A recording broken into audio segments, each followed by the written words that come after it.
Ngayon ako naman ang naglalakad sa mundong magulo.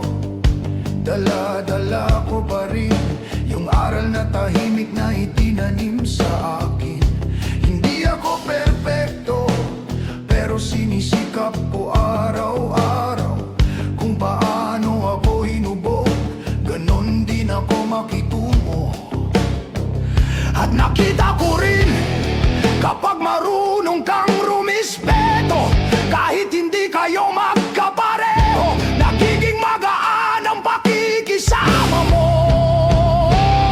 Sa kalsada, sa trabaho, sa kausap, sa araw-araw, nakikita ko kung gaano kahalaga ang isang simpleng pag-unawa, isang payapang salita, isang marangal na asal. Dito ko napatunayan kung sa bawat kilos ay may paggalang.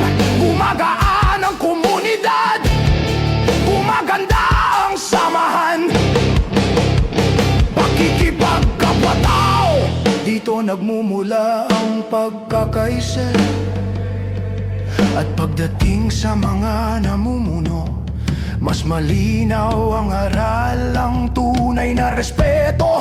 Hindi hinihingi, nakukuha sa tapat na paglilingkod. Kapag iginagalang ng pinuno ang taong bayan, kusang nagbabalik ang paggalang ng sambayanan.